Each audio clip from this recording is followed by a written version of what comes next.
Thanks for watching. Don't forget to like, comment, share and subscribe to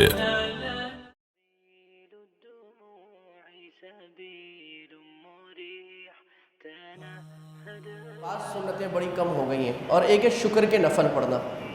شکر بھی بھول گئے، سیدھی بات ہے. ہم نے تو شکوے کرنا، تبصرے کرنا، شکایتیں کرنا، تنقید کرنا، ہدف بنانا، عیب نکالنا، یہ ہماری مسلمانوں کی صفت اولی اور پاکستانیوں کی ہے. اللہ کے نبی نے شکر کرنا سکھایا تھا. شکر کرنے کا مطلب الحمدللہ الحمدللہ کہنا نہیں ہوتا.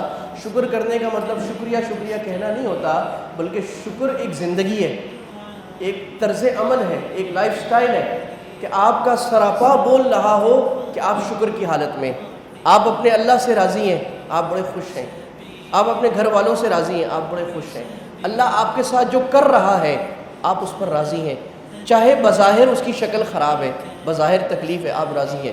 یہ شکر کی زندگی بنانے میں بڑا وقت لگتا ہے.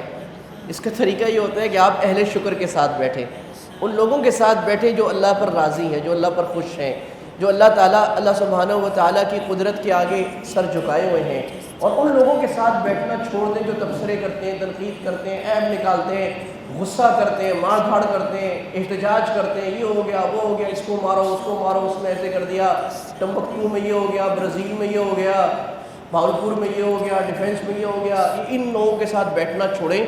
فیس بک پہ تو ان کو انفرینڈ کر دیں. ایسے فضول لوگوں کو، اقام کے لوگوں کے ساتھ بیٹھیں جو امید کی بات کرتے ہیں، جو ہرا چشمہ لگا کر چیزوں کو دیکھتے ہیں.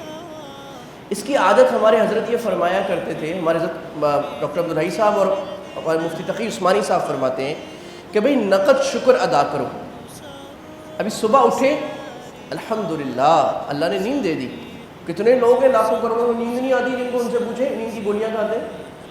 الحمدللہ فجر کی نماز ہو گئی، الحمدللہ ناشتہ ہو گیا، الحمدللہ ورزش ہو گئی، صبح کی چستی آ گئی، الحمدللہ بھئی گھر میں بیوی بچے سلامت ہیں، الحمدللہ بھئی گاڑی ہے، سواری ہے، بس جو بھی ہے میں کام پہ جا سکتا ہوں، الحمدللہ بھئی جمعے پہ آ گئے، الحمدللہ اللہ نے جمعے کی توفیق دے دی. اتنی بڑی عظیم فضیلت والا دن کہ ہمارے سارے پچھلے ہفتے کے گناہ معاف ہو جائیں گے. اتنا بڑا مسلمانوں کا مبارک اجتماع جہاں ایک بھی مستجاب الدعوات ہو تو ہماری دعائیں بھی قبول ہیں. شکر کو زندگی، اور اس کو کہنا شروع کریں اپنے آفس کے ماحول میں، اپنے گھر کے ماحول میں، اپنے بچوں میں. تو بعض لوگ ہوتے ہیں نا، ان کے چہرے سے نظر آ رہا ہوتا ہے ناشکرے بیچارے، غصہ، پریشانی، تیوریاں چڑھی ہوئی ہیں، لگ رہا ہے ابھی کوئی بات کریں گے تو کھا جائے گا. یہ مسکرانا سیکھیں. اللہ کے نبی ہر وقت مسکراتے تھے. صحابہ فرماتے ہیں آپ سے زیادہ مسکرانے والا ہم نے کسی کو نہیں دیکھا.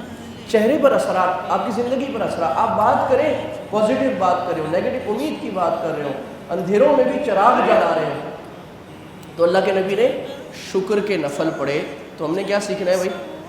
شکر کرنا. اور جب کوئی چھوٹی سی خوشی بھی ہو، خوشیاں بڑی نہیں ملتی. جو احمق بیوقوف لوگ ہوتے ہیں وہ بڑی خوشی کو بھی بیکار کر دیتے، اس سے کیا ہو گیا. اور جو اچھے لوگوں کی علامت، نیک لوگوں کی علامت یہ ہوتی ہے وہ چھوٹی چھوٹی خوشیوں کو جمع کر کے بڑی خوشی بنا لیتے ہیں.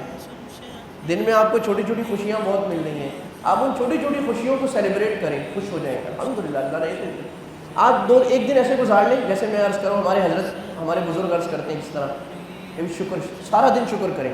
آپ دیکھیں آپ کی زندگی کتنی خوش ہوگی. آپ کے بیوی بچے، آپ کے دوست کہیں گے بھائی تمہارے اندر تبدیلی آ رہی ہے، کیونکہ وہ تبدیلی آپ کے کردار سے ہے. ہم دوسروں کو تبدیل کرنا چاہتے، خود تبدیل نہیں ہونا چاہتے. اللہ تعالیٰ نے ہمیں اپنی تبدیل کرنے کا مکلف بنایا، دوسروں کی تبدیل کرنے کا مکلف نہیں بنایا. دوسروں کو پیار سے دعوت دینے کا مکلف بنایا، وہ بھی دوسرے نمبر پر. پہلے نمبر علیکم انفسکم، میں، میری جان ہے، یہ میرا دائرہ ہے. ہم اس دائرے میں گھوم رہے ہوتے ہیں جس میں ہمارا کام نہیں چلتا. حکومت نے یہ کر دیا، اپوزیشن نے یہ کر دیا، مولوی نے یہ کر دیا، امریکہ نے یہ کر دیا، اسرائیل نے یہ کر دیا. آپ تبدیل کر سکتے ہیں اس کو؟ تو وہ بات کرنے کا فائدہ، آپ وہ بات کریں وہ آپ تبدیل کر سکتے ہیں، وہ میری ذات ہے. تو ہم شکر کی عادت بنائیں.